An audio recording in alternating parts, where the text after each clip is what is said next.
Hello বন্ধুরা, নিয়মিত mafia hacking ও romantic গল্প শুনতে আমাদের হাসনাইন স্টোরিজ চ্যানেলটি সাবস্ক্রাইব করে পাশে থাকা বেল আইকনটি অন করে দিন। আর আমাদের গল্পগুলো ভালো লাগলে লাইক, কমেন্ট, শেয়ার করতে কিন্তু ভুলবেন না। ধন্যবাদ। সকালের মিষ্টি রোদটা একটু গরম হতে শুরু করেছে। বেলা গড়িয়ে 8টায় ঠেকেছে।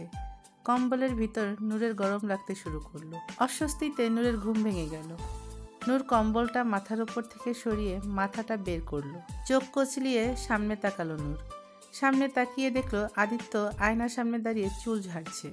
আদিত্য মাত্রই শাওয়ার নিয়ে বের হয়েছে। পরনে শুধু একটা টাওয়াল। দুধ ফর্সা শরীরে মুক্ত দানার মতো বিন্দু বিন্দু পানির কণা জমে আছে। লোমহীন সিক্স প্যাক বডি দৃশ্যমান হয়ে আছে।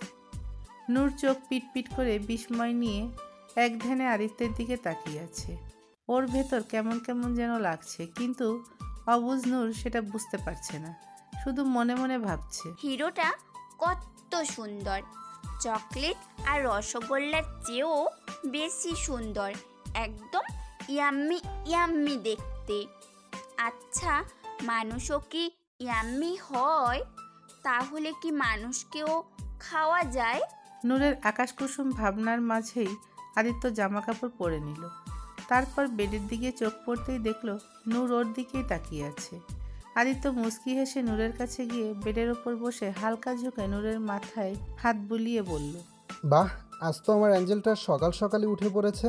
নূর কিছু না বলে এখনও আদিত্যের দিকে কেমন ঘোর লাগা দৃষ্টিতে তাকিয়ে আছে। আদিত্য ভ্রু কুঁচকে বলল, কি হয়েছে অ্যাঞ্জেল, এভাবে কি দেখছো? নূর বলে উঠল, তোমাকে? আমাকে? হ্যাঁ, তোমাকে। তোমাকে না আজ অনেক ইয়াম্মি লাগছে। আচ্ছা, তোমাকে কি একটু খাওয়া যাবে? আদিত্য অন্যদিকে মাথা ঘুরিয়ে নিচের ঠোঁট কামড়ে খানিক হাসল। তারপর নূরের দিকে তাকিয়ে বলল, হ্যাঁ যাবে তো, তবে এখন না, সেই সময় এখনো আসেনি। সময় আসলে তুমি আমাকে খেতে পারবে। নূর বাচ্চাদের মতো করে বলল। কখন আসবে সেই সময়? আদিত্য একটা দীর্ঘশ্বাস ছেড়ে বলল, সেটা তো জানি না, তবে যখন আসবে তখন তুমি নিজেই বুঝতে পারবে। এখন উঠে পড়ো, একটু পরে আমরা ডক্টরের কাছে যাব। নূর মুখ গোমরা করে বলল, আমি যাব না। ডাক্তার অনেক পচা, শুধু আমাকে সুই দেয়। আমার ব্যথা লাগে তো, আর এত এত ওষুধ দেয়, আমার ভালো লাগে না। নূরের কথায় আদিত্যর মনটা হু হু করে উঠল। মেয়েটাকে নিশ্চয়ই কত কষ্ট করতে হয়েছে নিজের অসুস্থতার জন্য। আদিত্য মায়াভরা কণ্ঠে বলল, আমি আছি না, আমি থাকতে আমার এঞ্জেলকে কেউ ব্যথা দিতে পারবে না। আমরা শুধু যে একটু ডাক্তারের সাথে কথা বলবো, ব্যাস, আর কিছুই না। আর তারপর তোমাকে অনেকগুলো রসগোল্লা খাওয়াবো, ঠিক আছে? নূর খুশি হয়ে বলল। সত্যি? ঠিক আছে, তাহলে আমি যাব। নীলা ছাদে এসেছে নিজের কিছু ভেজা কাপড় চোপড় নেড়ে দেওয়ার জন্য। হাতের বালতিটা নিচে রেখে একটা করে কাপড় বের করে ঝাঁকি দিয়ে তারের সাথে নেড়ে দিতে লাগলো। পাশেই আবির পুশ আপস করছিল, তবে কাপড় চোপড়ে আড়ালে থাকায় নীলা খেয়াল করেনি। নীলা এবার কাপড় তোলার সময় একটার সাথে আরেকটা চলে এসেছে। নীলা সেটা খেয়াল না করেই কাপড়টা উঁচু করে জোরে ঝাঁকি দিল, আর কাপড়ের সাথে থাকা অযাচিত একটা কাপড় গিয়ে পড়ল আবিরের ওপর। আবির ভ্রু কুঁচকে পুশ আপস বন্ধ করে উঠে বসলো। কাপড়টা 2 আঙ্গুল দিয়ে উঁচু করে সামনে ধরলো। কাপড়ের মালিককে খোঁজার জন্য কাপড় চোপড়ের ফাঁক দিয়ে সামনে তাকিয়ে নীলাকে দেখতে পেল। আবির বাঁকা হেসে নীলার কাছে এগিয়ে গেল। নীলার সামনে গিয়ে দুষ্টু হেসে বলল, এই যে বিয়ান সাহেবা, বয়সে যেহেতু ছোট তাই তুমি গুলিয়ে বলছি। তো বলছিলাম যে এত টেম্পারেট হওয়াটা কিন্তু ঠিক না। আই মিন, একটু সময় তো দিবে। সকাল সকাল শুরু করে দিয়েছো। আবিরের কথার আগাগোড়া কিছু বুঝতে না পেরে ভ্রু কুঁচকে বলল, আপনি কি পাগল হয়ে গেছেন? সকাল সকাল কি আবোল তাবোল বলছেন? বারে, নিজে আমাকে ইঙ্গিত করে ডাকছো, আবার আমাকে পাগল বলছো। That's not fair. আমি আবার কখন আপনাকে ডাকলাম? আমার কি খেয়ে দেওয়ার কোনো কাজ নেই? ও, তাহলে এটা বুঝি আমার কাছে হাঁটি হাঁটি পাপা করে চলে এসেছে। কথাটা বলে আবির ওর হাতে থাকা কাপড়টা নীলার সামনে ধরলো। আবিরের হাতে কাপড়টা দেখে নীলার চোখ চড়ক গাছ হয়ে গেল। নীলা এক ঝটকায় আবিরের হাত থেকে কাপড়টা নিয়ে পেছনে লুকিয়ে ফেলল। লজ্জায় নীলা আবিরের দিকে তাকাতে পারছে না। নীলার এই লজ্জারাঙা চেহারাটা আবির খুব উপভোগ করছে। আবির টেডি স্মাইল দিয়ে তাকিয়ে আছে নীলার দিকে। নীলা মাথা নিচু করে এদিক ওদিক তাকিয়ে আমতা আমতা করে বলল। এটা ভুলে চলে গেছে, সরি। আবির বাঁকা হেসে বলল। আরে থাক থাক, আমার সামনে আর লুকানোর দরকার নেই, আমি সবাই বুঝি। আসলে আমি এতটা চার্মিং যে মেয়েরা আমাকে দেখলে নিজেদের নিয়ন্ত্রণ করতে পারে না। তোমার ক্ষেত্রে সেটাই হয়েছে। আমাকে কাছে পাওয়ার জন্য তুমি একদম উতলা হয়ে গেছো, তাই তো এসব আকার ইঙ্গিত করে আমাকে বুঝাতে চাইছো। নীলা রাগে কটমট করে আবিরের দিকে আঙ্গুল তুলে কিছু বলতে যাবে, তার আগেই আবির হাত তুলে নীলাকে থামিয়ে দিয়ে বলল। আরে থাক থাক, আর কিছু বলতে হবে না, আমি সব বুঝে গেছি। আবির এবার একটু ন্যাকামি করে লাজুক ভঙ্গিতে বলল।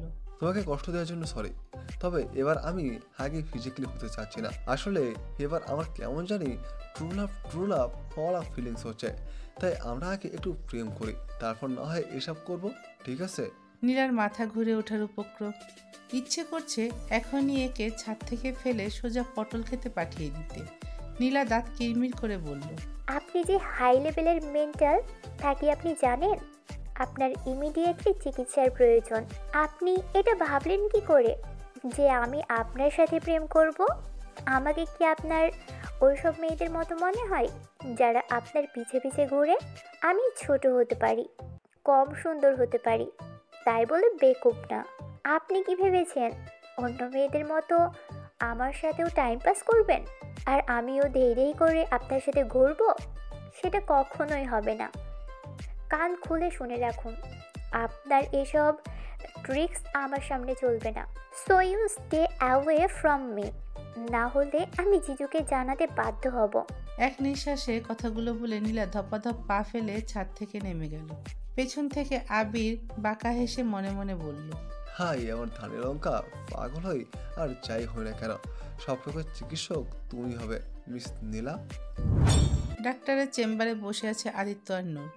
দেশের নামকরা নিউরো ডাক্তারের কাছে নূরকে নিয়ে এসেছে আদিত্য। ডাক্তার এখনও আসেনি।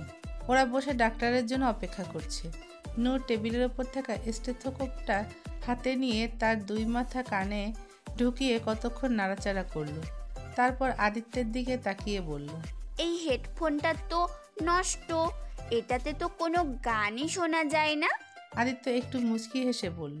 এটা হেডফোন না, এটাকে স্টেথোস্কোপ বলে, এটা দিয়ে হার্টবিট শোনা যায়। আদিত্য স্টেথোস্কোপের মাথাটা নিজের বুকের ওপর রেখে বলল। এই দেখো, এইভাবে শুনতে পাচ্ছ আমার হার্টবিট? নূর উচ্ছ্বাসিত হয়ে বলল। আরে হ্যাঁ, তোমার বুকের ভেতর থেকে তো ঢোল বাজার মতো শব্দ শোনা যাচ্ছে। তোমার বুকের ভেতর কি ঢোল আছে? এটা ঢোলের শব্দ না এঞ্জেল, এটা হৃদয়ের স্পন্দন, একটু মন দিয়ে শোনো। আদিত্যের কথা মতো নূর ভালো করে মন দিয়ে শব্দটা শুনতে লাগলো। ওর কাছে মনে হলো শব্দটা খুবই সুমধুর, যেন এটা কোনো মনোমুগ্ধকর মেলোডি। হঠাৎ করে নূরের মনে হলো ওর বুকের বাম পাশেও কিছু একটা অনেক দ্রুত গতিতে লাফাচ্ছে। নূর এবার স্টেথোস্কোপের মাথাটা নিজের বুকের বাম পাশে ধরল। তখনও নিজের বুকেও একই রকম শব্দ শুনতে পেল। নূর খুশি হয়ে একবার নিজের তো একবার আদিত্যের হার্টবিট শুনছে, আর আদিত্য মুগ্ধ নয়নে ওর এঞ্জেলকে দেখছে। মেয়েটা কি বুঝতে পারছে যে আমার প্রতিটা স্পন্দন শুধু ওর নামই জপছে? ডাক্তার আসার শব্দে আদিত্য সোজা হয়ে বসলো। নূরের কাছ থেকে স্টেথোস্কোপটা নিয়ে টেবিলের ওপর রেখে দিল। ডাক্তার এসে আদিত্যের সাথে কুশল বিনিময় করে শেষে নূরের ফাইল চেক করতে লাগলো। ফাইল চেক করা শেষ হলে নূরকেও চেক করলো। সব দেখা শেষ হলে ডাক্তার আদিত্যের দিকে তাকিয়ে বলল। মিস্টার আদিত্য, আমি সব দেখলাম, তো আপনার সাথে একটু একা কথা বলতে পারলে পুরো হতো। আদিত্য মাথা ঝাঁকিয়ে বলল। ওকে ডক্টর, আমি নূরকে বাইরে বসিয়ে আসছি এখনই। ডাক্তার মাথা ঝাঁকিয়ে সায় জানালো। আদিত্য নূরের হাত ধরে উঠিয়ে যেতে নিলেই নূর স্টেথোস্কোপের দিকে আঙ্গুল তুলে অনুরোধের সুরে বলল। আমি একটু এইটা নিয়ে যাই। আদিত্য ডাক্তারের দিকে তাকালে ডক্টর মুস্কি হেসে নিয়ে যাওয়ার পারমিশন দিল। নূর খুশি হয়ে স্টেথোস্কোপ নিয়ে আদিত্যের সাথে বাইরে এলো। নীলাও ওদের সাথে এসেছে। আদিত্য বাইরে এসে নূরকে একটা সিটে বসিয়ে নীলাকে ডাক দিয়ে বলল। আমি একটু ডাক্তারের সাথে কথা বলছি, তুমি ওর দিকে খেয়াল রেখো। নীলা মাথা ঝাঁকিয়ে বলল। ঠিক আছে জিজু, আমি আছি আপুর কাছে। আদিত্য নূরকে রেখে আবার কেবিনে চলে গেল। নূর সিটে বসে স্টেথোস্কোপ দিয়ে খেলতে লাগলো। নূর যেখানে বসেছে তার সামনাসামনি একটা ডক্টরের কেবিন আছে। কেবিনের দরজাটা খোলা। কেবিনের ভেতর ডাক্তার কিভাবে রোগী দেখছে, কিভাবে কথা বলছে, নূর সেগুলো মনোযোগ দিয়ে দেখছে। নূরেরও মনে মনে ডাক্তার ডাক্তার খেলতে ইচ্ছা করছে, ওরও ডাক্তারের মতো রোগী দেখতে ইচ্ছে করছে। এরই মধ্যে হঠাৎ নীলার ফোনে ওর মায়ের ফোন এলো। নীলা রিসিভ করে কথা বলতে গিয়ে দেখলো এখানে নেটওয়ার্ক নেই। নীলা নেটওয়ার্ক পাওয়ার জন্য উঠে দাঁড়িয়ে একটু সামনের দিকে এগিয়ে গেল। কিছুটা দূরত্বে গিয়ে নীলা ফোনে কথা বলতে লাগলো। নূর এদিকে ধীরে ধীরে উঠে দাঁড়িয়ে অন্যদিকে হাঁটতে লাগলো। ওর এখন ডাক্তার হওয়ার শখ জেগেছে, তাই ও রোগীদের কাছে যাচ্ছে। নূর হাঁটতে হাঁটতে একটা ওয়ার্ডের সামনে এলো। ওয়ার্ডটা ছিল পুরুষ ওয়ার্ড। ওখানে অনেকগুলো রোগী ভর্তি আছে। নূর মনে মনে ভাবলো এখানেই ও ডাক্তার ডাক্তার খেলবে। নূর ধীরে ধীরে ওয়ার্ডের ভেতর ঢুকলো। ভেতরে ঢুকে পাশে তাকিয়ে একটা হ্যাঙ্গারের সাথে ডাক্তারের অ্যাপ্রন ঝুলতে দেখলো। নূর খুশি মনে পা টিপে টিপে গিয়ে অ্যাপ্রনটা নিয়ে গায়ে পরে নিল, একটা মাস্কও পরে নিল। তারপর থেটোস্কোপটা গলায় ঝুলিয়ে ডাক্তারের মতো অ্যাটিটিউড নিয়ে রোগীদের দিকে এগিয়ে গেল। নূরকে আসতে দেখে সবাই ডাক্তার ভেবে একটু নড়ে চড়ে বসলো। মুখে মাস্ক থাকায় নূরকে ভালো করে চেনা যাচ্ছে না, তাই সিস্টার আর ওয়ার্ড বয়গুলোও নূরকে দেখে সালাম দিল। এসব দেখে নূর মনে মনে আরও খুশি হয়ে গেল। নিজেকে সত্যি সত্যি ডাক্তার মনে হতে লাগলো ওর। নূর হেঁটে প্রথম বেডের রোগীর কাছে গেল। রোগীর দিকে তাকিয়ে গলার স্বর ভারী করে জিজ্ঞেস করলো, তো কি হয়েছে? আপনার কি সমস্যা? বেডে থাকা রোগীটা কোনো গ্রাম থেকে এসেছে। লোকটা কাতর কণ্ঠে বলে উঠল, ডাক্তার সাহেব, আর কি তা হইছে জানি না। আর মাথার ভিতরে চক্রির লান ঘুরে ওয়াক ওয়াক কইরা বমি হইরা হালাই, আর অরান্ডা ছলাৎ হরে। আরে বাসান ডাক্তার সাহেব। নূর কিছুক্ষণ গভীর চিন্তা করার মতো করে বলল, এবার আপনি বাংলায় বলুন। নূরের কথায় লোকটি আবালের মতো তাকিয়ে রইল।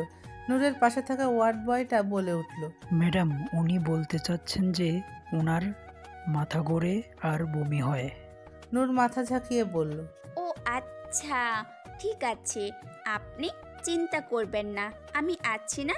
আমি শুধু রোগকেই না, রোগীকেও সাফ করে দেই। আমি এক্ষুনি আপনাকে চেক করছি। কথাটা বলে নূর লোকটিকে চেক আপ করতে লাগলো। প্রথমে চোখ দেখলো, তারপর জিহ্বা, তারপর নাক, তারপর কানের ভেতর টর্চ মেরে দেখতে লাগলো। তারপর নিজের গলায় ঝুলিয়ে রাখা থেটোস্কোপটা কানে লাগিয়ে থেটোস্কোপের মাথাটা রোগীর শরীরের বিভিন্ন জায়গায় ধরে ধরে চেক করতে লাগলো। নূরের এমন অত্যাধুনিক চেক আপ করা দেখে রোগীসহ বাকি সবাই বেকুবের মতো তাকিয়ে আছে। এমন আজবভাবে চেক আপ করতে ওরা দাদার জন্মেও দেখেনি। নূর এবার থেটোস্কোপটা দিয়ে রোগী লোকটার মাথায় চেপে ধরে চেক করতে লাগলো। কতক্ষণ চেক করার পর কিছুক্ষণ ভেবে গম্ভীর কণ্ঠে বলে উঠল, বুঝতে পেরেছি, আপনার তো অনেক বড় রোগ হয়েছে। রোগী লোকটা ভীতু স্বরে বলল, আর কি তা হইছে ডাক্তার সাহেব? নূর বলে উঠল, আপনার তো মাথায় ডায়রিয়া হয়েছে। নূরের কথায় রোগী সহ বাকি সবাই তবদা খেয়ে গেল। সবাই হা হয়ে তাকিয়ে রইল। মাথায়ও কারো ডায়রিয়া হতে পারে, এত বড় একটা জিনিস ওদের জানা ছিল না। নূর একটা সিস্টারের দিকে তাকিয়ে বলল, শোনো, ওনার মাথায় বেশি বেশি স্যালাইন ঢালো, আর কান দিয়েও স্যালাইন ঢোকাও, তাহলে উনি সুস্থ হয়ে যাবেন। বেচারি সিস্টারটার জ্ঞান হারানোর উপক্রম। মাথায় স্যালাইন ঢালা? Like seriously? সিস্টারটা কোনো রকমে নিজেকে সামলে নিয়ে মাথা ঝাঁকিয়ে ওকে ম্যাম বলল। নূর এবার অন্য বেডের আর একটা রোগীর কাছে গিয়ে দাঁড়ালো। রোগীটা 23-24 বছরের একটা ছেলে। বেডের পাশে বসে আছে তার গার্লফ্রেন্ড। নূর তাকে জিজ্ঞেস করলো তার কি সমস্যা। ছেলেটা বলে উঠল, ম্যাডাম, অনেক দিন ধরে আমার পেটে অনেক ব্যথা, আর পেটটাও একটু ফুলে গেছে। নূর আবার গম্ভীর ভাব ধরে থেটোস্কোপটা দিয়ে ছেলেটার পেটের ওপর দিয়ে সব জায়গায় চেক করতে লাগলো। চেক করা শেষে নূর হাসি মুখে বলল, আরে অভিনন্দন অভিনন্দন, আপনার পেটে বাচ্চা, আপনি তো মা হতে চলেছেন। ছেলেটার যেন হার্ট অ্যাটাক হওয়ার উপক্রম। হা হয়ে মূর্তির মতো তাকিয়ে রইল। কি বলছে এই ডাক্তার? আমার পেটে বাচ্চা? এটা কিভাবে সম্ভব? ছেলেটা পুরো শক খেয়ে শক্ত হয়ে গেছে, কোনো নড়াচড়াই করছে না। তবে ছেলেটার পাশে বসে থাকা তার গার্লফ্রেন্ড চেতে উঠল। ছেলেটার কলার চেপে ধরে রাগী কণ্ঠে বলল, কি এত বড় ধোকা? বলো, কার সাথে মুখ কালা করছে? কার বাচ্চা এটা? ছি ছি ছি, এই ছিল তোমার মনে? বদমাইশ, ইতর, লম্পট। আরও যা যা আছে সব ধরনের গালি দিতে লাগলো মেয়েটা। আর ছেলেটা তো ওইভাবেই ওখানে মটকা মেরে আছে, কোনো নরণচরণ নেই। নূর এসব পাত্তা না দিয়ে অন্য একটা রোগীর কাছে গিয়ে দাঁড়ালো। তাকে জিজ্ঞেস করলো তার কি সমস্যা। রোগীটা বলল, আমার ডান পায়ের সমস্যা। অনেকদিন ধরে ডান পায়ের শক্তি কম পাচ্ছি, হাঁটতে গেলেও জোর পাই না, আর পাটা অনেক শুকিয়ে গেছে। নূর এবার থেতস্কোপ দিয়ে রোগী লোকটার পায়ের ওপর চেপে ধরে চেক করতে লাগলো। নূরের কাণ্ড দেখে রোগীটা বেকুবের মতো তাকিয়ে রইল। জীবনে এই প্রথম কাউকে পায়ে থেতস্কোপ লাগাতে দেখেছে লোকটা। ব্যাপারটা তার হজম হতে একটু সময় লাগছে। নূর কিছুক্ষণ চেক করার পর চেহারায় গাম্ভীর্য এনে বলল, আপনার পায়ে তো হার্টবিট নেই, আপনার পা তো মারা গেছেন। আপনার এই পা এক্ষুনি কেটে ফেলে একে কবর দিতে হবে, না হলে আপনার এই পায়ের সাথে শরীরের সাথে অন্য সব পার্টসও মরে যাবে। তাই এক্ষুনি আপনার পা কেটে ফেলতে হবে। রোগীটা নূরের কথা আর নিতে পারল না। বেচারা ওখানে জ্ঞান হারিয়ে ফেলল। এদিকে নীলা কথা বলা শেষ করে এসে দেখলো নূর ওর সিটে নেই। নীলা ঘাবড়ে গিয়ে এদিক ওদিক খুঁজতে লাগলো। খুঁজতে খুঁজতে হঠাৎ পুরুষ ওয়ার্ডে নূরকে দেখতে পেল। ওয়ার্ডে তুলকালাম কাণ্ড বাঁধিয়ে ফেলেছে নূর। এতক্ষণে সবাই জেনে গেছে যে নূর কোনো ডাক্তার না, আর সেটা নিয়েই হইচই বেঁধে গেছে। এটা দেখে নীলার মাথায় হাত। নীলা কি করবে বুঝতে পারছে না। এই মুহূর্তে নূরের কাছে গেলে নূর কিছুতেই নীলার কথা শুনবে না। নীলা তাই দৌড়ে গেল আদিত্যকে ডাকতে। এই মুহূর্তে জিজুই একমাত্র আপুকে সামলাতে পারবে। আদিত্য ডাক্তারের সাথে কথা শেষ করে কেবিনের বাইরে এসে নূরকে না দেখে কপাল কুঁচকে এলো ওর। তখনই নীলা দৌড়ে এসে হাঁপাতে হাঁপাতে বলল, জিজু জলদি চলুন, অনেক বড় ভেজাল বেঁধে গেছে। আদিত্য ভ্রু কুঁচকে বলল, মানে কি হয়েছে আর নূর কোথায়? বলছি আপনি আগে আমার সাথে চলুন। কথাটা বলে নীলা আদিত্যকে নিজের সাথে নিয়ে গেল। মেইল ওয়ার্ডের ভেতর আসতেই আদিত্যের চোখ চড়ক গাছ হয়ে গেল। এতটুকু সময়ের মধ্যে নূর এখানে কি গোলমাল পাকিয়ে ফেলেছে। এই মেয়েটাকে একা ছাড়াই রিস্ক। আদিত্য আর এক সেকেন্ডও দেরি না করে দ্রুত নূরের কাছে গিয়ে কোনো কিছু না বলে সোজা নূরকে কোলে তুলে নিল।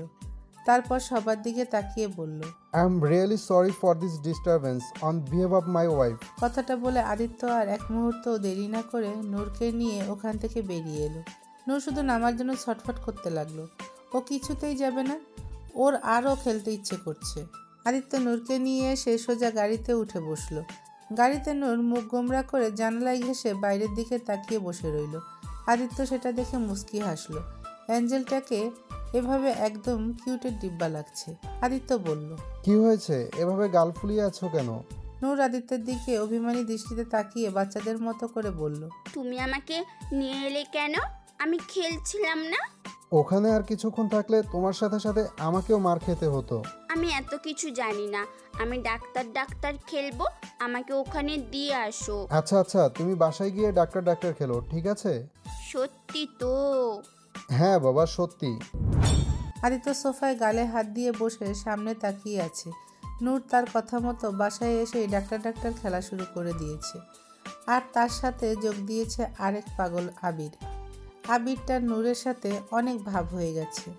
নূর ডাক্তার আর আবির হলো কম্পাউন্ডার। বেচারা সার্ভেন্ট আর গার্ডসগুলো হলো নূরের পেশেন্ট। নূর তাদের দেখে আজব আজব রোগ ধরছে আর আজব আজব চিকিৎসা দিচ্ছে। আদিত্য শুধু বসে বসে দেখছে। আর কি বা করার আছে বেচারার। অফিস থেকে মাত্রই এসেছে আদিত্য। দরজার সামনে এসে দেখলো দরজা খোলা। বাসার সব সার্ভেন্টরা এদিক ওদিক ছোটাছুটি করছে। আদিত্য ব্রুকুসকে একটু উচ্চস্বরে বলে উঠল, কি হচ্ছে এখানে? আদিত্যকে দেখে সবার চেহারা রক্তশূন্য হয়ে গেল। সবাই ভয়ে মাথা নিচু করে দাঁড়িয়ে রইল। আদিত্য এবার আরও একটু জোরে বলল, can anyone tell me what the hell going on here? একটা সার্ভেন্ট ভয়ে ভয়ে বলে উঠল, স্যার রানী সাহেবাকে পাওয়া যাচ্ছে না। রানী সাহেবাকে পাওয়া যাচ্ছে না। এই একটা বাক্যই আদিত্যর হৃদস্পন্দন থামানোর জন্য যথেষ্ট। আদিত্য কিছু সময়ের জন্য স্তব্ধ হয়ে গেল। তারপর রাগী কণ্ঠে বলে উঠল, হোয়াট? পাওয়া যাচ্ছে না মানে কি? Is that some kind of joke? তোমরা এতগুলো মানুষ থাকতে নূর কোথায় গেল? তখনই নীলা কোথা থেকে দৌড়ে এসে হাঁপাতে হাঁপাতে বলল, আসলে জিজু ওদের দোষ নেই। আপু সবার সাথে লুকোচুরি খেলছিল। সবার মতো আপু লুকোনোর জন্য কোথাও গেল, কিন্তু তারপর থেকে আর পাচ্ছি না আব্বুকে। তখন থেকে আমরা সব জায়গায় খুঁজে যাচ্ছি, কিন্তু পাচ্ছি না। আদিত্যর হাত পা কাঁপা শুরু করলো, গলা শুকিয়ে আসছে ওর। কোথায় গেল ওর এঞ্জেলটা? কিছু হয়ে গেল না তোর? এসব ভাবতে আদিত্যের শরীর ঘেমে উঠছে। আদিত্য আর এক সেকেন্ডও দেরি না করে এদিক ওদিক দৌড়াদৌড়ি করে নূরকে খুঁজতে লাগলো। বুকটা অসম্ভব কাঁপছে ওর। নূরকে না দেখা পর্যন্ত কিছুতেই শান্ত হতে পারছে না। আদিত্য এতটাই অশান্ত হয়ে আছে যে বাসায় সিসিটিভি ফুটেজ দেখার কথাও ওর মনে আসছে না। আদিত্য পাগলের মতো সব জায়গায় খোঁজার পরও নূরকে না পেয়ে দুই হাতে মাথা চেপে ধরে সোফায় বসে পড়ল। বোধ শক্তি কেমন যেন হারিয়ে ফেলেছে ও। কিছুই মাথায় আসছে না। কিছুক্ষণ বসে থাকার পর হঠাৎ আদিত্যের মনে পড়ল ও তো সব জায়গায় দেখেছে, কিন্তু নিজের রুমেই একবারও দেখেনি। কথাটা মনে আসতে আদিত্য ঠাস করে উঠে দাঁড়িয়ে নিজের রুমের দিকে দৌড়ালো। রুমে ঢুকে এদিক ওদিক চেক করতে লাগলো, কিন্তু নূরকে পেল না। হতাশ হয়ে আদিত্য বেডে ধপ করে বসে পড়ল। তাহলে কি ওর এঞ্জেলটা সত্যি হারিয়ে গেল? কথাটা ভাবতেই আদিত্যের দম বন্ধ হয়ে আসছে। হঠাৎ কাবার্ডের ভেতর থেকে কেমন যেন হালকা আওয়াজ আসলো। আদিত্য ভ্রু কুঁচকে উঠে দাঁড়ালো। ধীরে ধীরে কাবার্ডের কাছে গিয়ে কাবার্ডের দরজাটা আস্তে খুলে দিল। দরজা খুলতেই আদিত্য হতভম্ব হয়ে গেল। হাসবে না কাঁদবে বুঝতে পারছে না। যাকে পাগলের মতো সব জায়গায় খুঁজে বেড়াচ্ছে সেই নূর কি না এখানে কাবার্ডের ভেতর ঘুমিয়ে আছে। নূরকে দেখে কলিজায় পানি ফিরে এলো আদিত্যর। আদিত্য নূরের গালে হাত রেখে আস্তে করে ডাক দিল। দুইবার ডাক দিতেই নূর হকচকিয়ে উঠে বলল, আমি ধরা পড়িনি, আমি ধরা পড়িনি। আদিত্যকে সামনে দেখে নূর বলে উঠল, আরে হিরো, তুমিও কি লুকোচুরি খেলছো? দেখো আমি কোথায় লুকিয়েছি, আমাকে কেউ ধরতে পারবে না। আদিত্য কিছু না বলে দুই হাতে নূরকে কোলে করে কাবার্ডের ভেতর থেকে নামালো। তারপর নূরকে কোলে নিয়ে বেডের ওপর এসে বসলো। বেডের ওপর বসে আদিত্য নূরকে বুকের মাঝে শক্ত করে জড়িয়ে ধরল, যেন কলিজার ভেতর ঢুকিয়ে ফেলতে পারলে শান্তি। এতক্ষণের অশান্ত মনটা এবার শান্তি পাচ্ছে। নূরকে এতক্ষণ না পেয়ে আদিত্যের কি অবস্থা হয়েছিল তা শুধু ওই জানে। আদিত্য নূরের মাথায় কয়েকটা চুমু খেলো, তারপর দুই হাতে নূরের মুখটা ধরে সামনে এনে বলল, এভাবে কেউ লুকায়? জানো তোমাকে না পেয়ে আমার কি অবস্থা হয়েছিল? জান বেরিয়ে গিয়েছিল আমার। তুমি সেদিন আমাকে বলেছিলে না আমি কিসে ভয় পাই?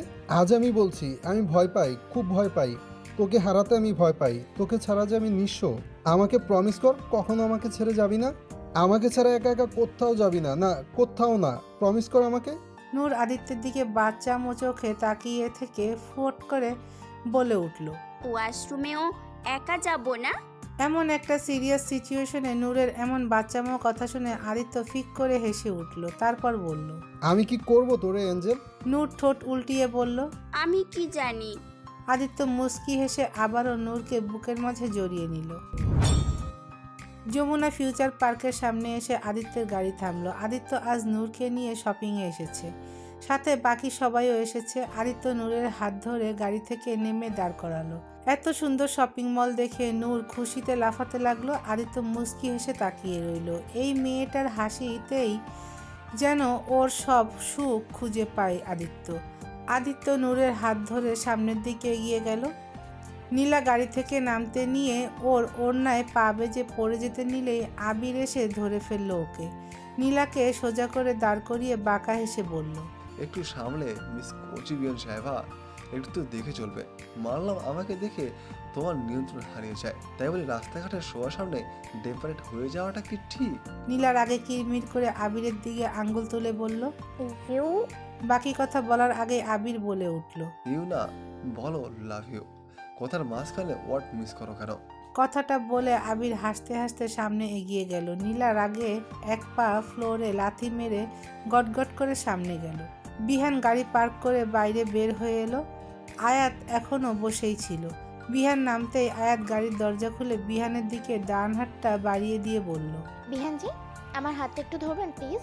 আসলে আমি উঠতে পারছি না, একটু হেল্প করুন না প্লিজ। বিহান ব্রু খুঁজতে বলল, কেয়া উঠবার পারেন না কেলা? নিচে কি কেউ আপনারে বাইনটা ঝুলাইছিনি যে উঠবার পারতাছেন না? দেখেন আমার লগে এইসব আজাইরা ডং দেখাইবার আইবেন না। নাম্বার পারলে নামেন, না হইলে এইখানেই বইয়া থাকেন। কথাটা বলে বিহান সামনের মিররে হাঁটা ধরলো আর আয়াত জেদ করে গাড়িতেই বসে রইল। আজ সে মনে মনে পণ করেছে বিহান না নামালে সে কিছুতেই নামবে না, দরকার হলে সারাক্ষণ এখানেই বসে থাকবে। কি মনে করে সে নিজেকে? বিহান কিছু দূর এসে একটু পেছনে ফিরে দেখলো আয়াত এখনও না নেমে গাড়িতেই বসে আছে। বিরক্তিতে বিহানের কপাল কুঁচকে এলো। এই মেয়েটার জ্বালায় আর শান্তি নেই, কেমন জেদ ধরে বসে আছে। এদিকে আদিত্য আয়াতকে না দেখলে নিশ্চয়ই ওর কথা জিজ্ঞেস করবে। কি যে একটা ঝামেলা। বিহান আবার গাড়ির সামনে এসে আয়াতের দিকে তাকিয়ে দাঁতে দাঁত চেপে বলল, না নাইম্যা বইয়া আছেন কেলা, শপিং মল এইখানে হাইটাই বনি, বারান জলদি, আমি গাড়ি লক করুম। আয়াত একটু অভিনয় করে বলল, কেউ যদি আমার হাত ধরে বের করে তাহলেই আমি বের হব, নাহলে আমি সারাদিন এখানেই বসে থাকবো। বিহান বিরক্ত হয়ে কতক্ষণ এদিক ওদিক ঘাড় ঘোরাতে লাগলো। আদিত্যর জন্য হলেও মেয়েটাকে এখন নামাতে হবে। কথাটা ভেবে বিহান অন্যদিকে তাকিয়ে থেকে আয়াতের দিকে হাত বাড়িয়ে দিল। আয়াতকে আর পাইকে। আয়াত খুশি, তাই বিহানের হাতে হাত রাখলো। বিহান আয়াতের হাত ধরে গাড়ি থেকে বের করলো। বের হওয়ার সময় আয়াত দুষ্টুমি করে ইচ্ছে করে বিহানের গায়ের ওপর পড়ে গেল। বিহানের দুই ঘাড়ে হাত রেখে বিহানের মুখোমুখি হয়ে গেল আয়াত। আয়াত ঘোর লাগা দৃষ্টিতে বিহানের দিকে তাকিয়ে রইল। ওর মনে হচ্ছে সময়টা এখানেই থমকে যায়, কিন্তু আয়াতের খেয়ালকে বেলুনের মতো ফাটিয়ে দিয়ে আয়াতকে এক ঝটকায় সোজা করে দাঁড় করালো বিহান। তারপর গাড়ি লক, ধূপধাপ পা ফেলে সামনের দিকে চলে গেল। আয়াত মুচকি হেসে ওর পিছে পিছে গেল। শপিং মলের ভেতরে নূর আদিত্যের হাত ধরে হাঁটছে আর সব কিছু দেখে খুশিতে আদিত্যের হাত ধরে লাফালাফি করছে। নূরকে খুশি দেখে আদিত্যেরও অনেক ভালো লাগছে। অন্যরা সবাই যার যার মতো ঘুরে ঘুরে শপিং করছে। হঠাৎ বড় একটা টেডি বিয়ারের দোকান দেখে নূর আরও খুশি হয়ে গেল। আদিত্যের হাত টেনে ধরে দোকানের দিকে ইশারা করে বলল, হিরো হিরো দেখো কত সুন্দর সুন্দর টেডি, আমাকে কিনে দাও না, আমি নিব। আদিত্য মুচকি হেসে বলল, অফকোর্স, আমার অ্যাঞ্জেলের যা ইচ্ছা হয় তাই নেবে। কথাটা বলে আদিত্য নূরের হাত ধরে টেডির দোকানে গেল। টেডির দোকানে এসে এত বড় আর সুন্দর সুন্দর টেডি দেখে নূর খুশিতে লাফাতে লাগলো। কখনো এই টেডি বিয়ারের কাছে তো কখনো ওই টেডি বিয়ারের কাছে ছুটতে লাগলো। আদিত্য শুধু নূরের খুশি দেখে যাচ্ছে। তখনই হঠাৎ আদিত্যের ফোন এলো, অফিসের একটা গুরুত্বপূর্ণ কল। আদিত্য ফোন রিসিভ করে কথা বলতে নিয়ে দেখলো দোকানের ভেতরে ভালো করে নেটওয়ার্ক পাচ্ছে না।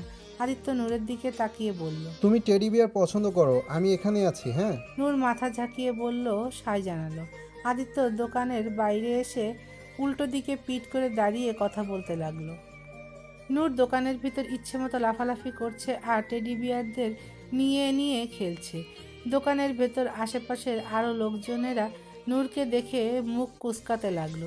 এত বড় দামড়ি মেয়েকে এভাবে বিহেভ করতে দেখে সবাই নানান কথা বলাবলি করতে লাগলো। একজন বলল, শপিং মলে এসব পাগল ছাগল কোথা থেকে এলো?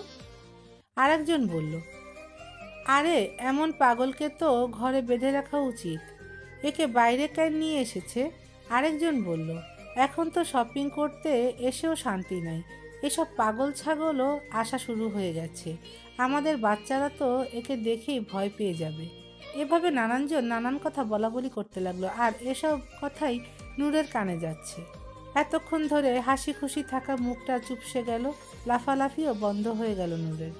এদের কথা শুনে নূরের কান্না আসতে লাগলো। এখন আর কিছুই ভালো লাগছে না নূরের, সব কিছু অসহ্য লাগছে। নূর চোখের পানি মুছতে মুছতে দৌড়ে দোকান থেকে বের হয়ে গেল। আদিত্য উল্টো হয়ে দাঁড়িয়ে থাকায় সেটা দেখতে পেল না। আদিত্যর কথা বলা শেষ হলে আবারও দোকানের ভেতর গেল আদিত্য। দোকানের ভেতরে চারদিকে চোখ ঘুরিয়ে নূরকে কোথাও দেখতে পেল না। আদিত্য একটু ঘাবড়ে গেল। ভালো এদিকে ওদিক খুঁজতে লাগলো, কিন্তু কোথাও নূর নেই। আদিত্য দোকানের সেলসম্যানকে ডেকে জিজ্ঞেস করলো, এক্সকিউজ মি, আপনি আমার ওয়াইফ, এখানে একটু আগে যে মেয়েটা লাফালাফি করছিল সে কোথায়, তাকে দেখেছেন? সেলসম্যান বলল, জি স্যার, উনি এইমাত্রই বেরিয়ে গেলেন। আদিত্য ভ্রু কুঁচকে বলল, বেরিয়ে গেল মানে? কোথায় বেরিয়ে গেল? স্যার সেটা তো জানি না। আদিত্য আর এক মুহূর্ত দেরি না করে দোকানের বাইরে গেল নূরকে খুঁজতে। মনে মনে নিজেকে হাজারো গালি দিচ্ছে আদিত্য। কেন আমি ওকে একা ছাড়ি? কেন কেন? আদিত্য বিহান আর আবিরকেও ফোন করে জিজ্ঞেস করলো নূর ওদের কাছে আছে নাকি। ওরা বলল ওদের কাছে নেই নূর। আদিত্য আরও ভয় পেয়ে গেল। ওরা সবাই মিলে পুরো শপিং মলে ঘুরে ঘুরে নূরকে খুঁজতে লাগলো। আদিত্য পাগলের মতো দৌড়ে দৌড়ে নূরকে খুঁজছে। হঠাৎ শপিং মলের 3 তলায় এক কোনায় নূরের জামার কিছু অংশ দেখতে পেল আদিত্য। আদিত্য দ্রুত সেখানে গেল। সেখানে গিয়ে দেখলো নূর হাঁটুর ভেতরে মাথা গুঁজে বসে আছে। আদিত্য একটা স্বস্তির নিঃশ্বাস ফেলল। কাচের দেয়ালে এক হাত ঠেকিয়ে জোরে জোরে নিঃশ্বাস নিয়ে নিজেকে একটু শান্ত করে নিল আদিত্য। আজ নূরের ওপর ওর চরম রাগ লাগছে। এভাবে কেউ চলে আসে? কাল ওকে এত করে বলল ওকে না বলে কোথাও যাতে না যায়, তারপরও সে আজ একই কাজ করছে। আজ তো একে একটু আদিত্যর রাগ দেখাতেই হবে। কথাগুলো ভেবে আদিত্য নূরের সামনে হাঁটু গেড়ে বসলো। চেহারায় রাগী ভাব নিয়ে নূরকে কিছু বলার জন্য 2 হাতে নূরের মুখটা ধরে উপরে তুলল। মুখটা উপরে তুলতেই চমকে গেল আদিত্য। নূর কেঁদে কেটে চোখ মুখ লাল করে ফেলেছে। এখনও ফুপিয়ে ফুপিয়ে উঠছে নূর। নূরের এই অবস্থা দেখে আদিত্যের বুকের ভেতর ধক করে উঠল। আদিত্য নূরকে শুধু হাসি খুশি প্রাণবন্ত দেখেছে, কখনো কাঁদতে দেখেনি। নূরের চোখে পানি দেখে আদিত্যের ভেতরটা পুড়ে উঠছে। একটু আগেও তো কত উচ্ছ্বাসিত ছিল, তাহলে হঠাৎ করে কি হয়ে গেল? আদিত্য নূরের মুখটা আরো একটু কাছে এনে বলল, এই অ্যাঞ্জেল, কাঁদছো কেন? কি হয়েছে আমাকে বলো। আদিত্যের কথায় নূর নাক ফুলিয়ে আদিত্যকে জড়িয়ে ধরে কেঁদে ফেলল। এতে করে আদিত্যের ভেতরে আরো তোলপাড় হতে লাগলো। কি হয়েছে আমার অ্যাঞ্জেলটার? এভাবে কাঁদছে কেন? আদিত্য নিজেও নূরকে জড়িয়ে ধরে ওর মাথায় হাত বুলিয়ে দিতে লাগলো ওকে শান্ত করার জন্য। কিছুক্ষণ পর আদিত্য নূরকে সামনে এনে ওর চোখের পানি মুছে দিয়ে আদুরে কণ্ঠে বলল, কান্না করে না সোনা পাখি, কি হয়েছে আমাকে বলো। তোমার হিরোকে বলবে না? নূর এবার নাক টেনে ফোপাতে ফোপাতে বলল, আমাকে সবাই পাগল বলে কেন? আমি কি পাগল নাকি? আমাকে কি পাগলের মতো অমন পচা দেখতে লাগে? বলো বলো না, আমার কাপড় চোপড় কি ছেঁড়া ময়লা? নূর নিজের ঝুটির চুল উঁচু করে আদিত্যকে দেখিয়ে বলল, এই দেখো আমার চুল কত সুন্দর, একদম পাগলদের মতো পচা না। তাহলে আমাকে কেন সবাই পাগল বলে? আমার একদম ভালো লাগে না, একদম না। আদিত্য চোয়াল শক্ত করে বলল, কে বলেছে পাগল? আমাকে বলো, কে বলেছে তোমাকে? দেখো আমি তার কি অবস্থা করি। নূর নাক টেনে টেনে বলল, সবাই বলে, সবাই যেখানে যাই সেখানেই বলে। নূর আদিত্যের চোখের দিকে তাকিয়ে করুণ সুরে বলে উঠল, আচ্ছা হিরো, তুমিও কি আমাকে পাগল ভাবো? আমি কি সত্যি পাগল? আদিত্যের বুকের ভেতর মোচড় দিয়ে উঠল নূরের কথায়। আদিত্য নূরের 2 গালে হাত বুলিয়ে আবেগী কণ্ঠে বলল, এই কখনো না, আমি তোমাকে পাগল কিভাবে ভাবতে পারি? তুমি তো আমার লাইফের অ্যাঞ্জেল, আমার মিষ্টি পরি। আর শোনো, যারা তোমাকে পাগল বলে তারা নিজেরাই পাগল, তাই তো তোমার মর্ম বোঝে না। তাই ওদের কথা কানে নিও না। এখন লক্ষ্মীমের মতো কান্না বন্ধ করো আর সুন্দর করে একটু হাসো।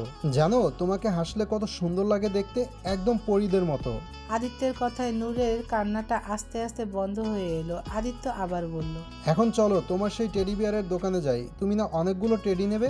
আদিত্য নূরের হাত ধরে উঠাতে নিলে নূর ওর হাত ছাড়িয়ে বলল, না, আমি আর দোকানে যাব না, আমি বাসায় যাব।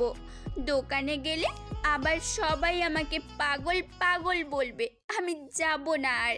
আদিত্য কিছু একটা ভেবে বিহানের নাম্বারে ফোন দিয়ে বলে উঠল, বিহান, আমি 5 মিনিটের ভিতর পুরো মল খালি চাই। Is that clear? বিহান ওপাশ থেকে বলল, ওকে বস, এখনই হইয়া যাইব। আদিত্য ঘড়ি ধরে 5 মিনিট পর নূরকে বলল, অ্যাঞ্জেল এখন চলো, এখন এই পুরো মলটা তোমার, এখানে আর অন্য কেউ নেই। তুমি যা খুশি তাই করবে, কেউ আর কিছু বলতে পারবে না। তুমি চলো আমার সাথে। কথাটা বলে আদিত্য নূরকে কোলে তুলে নিল। নূরকে কোলে নিয়ে মলের ভেতর ঘুরিয়ে ঘুরিয়ে দেখালো যে এখানে শুধু ওরা ছাড়া আর অন্য কেউ নেই। নূর এটা দেখে খুশি হয়ে গেল। কাউকে না দেখে নূর আদিত্যের কোল থেকে নেমে আবারও লাফালাফি শুরু করে দিল। আদিত্য শুধু পকেটে হাত দিয়ে দাঁড়িয়ে দাঁড়িয়ে নূরের হাসি মুখটা দেখতে লাগলো। এই হাসিটাই যে ওর বেঁচে থাকার টনিক। আদিত্যরা এখনও শপিং মলেই আছে। পুরো শপিং মলে শুধু এখন ওরা 6 জন। সবাই যার যার মতো শপিং করছে। নীলা সেই কখন থেকে একটার পর একটা কুর্তি দেখে দেখেই যাচ্ছে। কিন্তু একটাও সিলেক্ট করতে পারছে না। আবির দূর থেকে এসব দেখে বাঁকা হেসে নীলার কাছে এসে পেছন থেকে একটু ঝুঁকে কানের কাছে মুখ নিয়ে বলল, নিড এনি হেল্প মিস কোচিবিয়ান? তুমি চাইলে বান্দা তোমার হেল্প হতে পারে। আমি আবার অনেক হেল্পফুল বয়, স্পেশালি সুন্দরী মেয়েদের ক্ষেত্রে।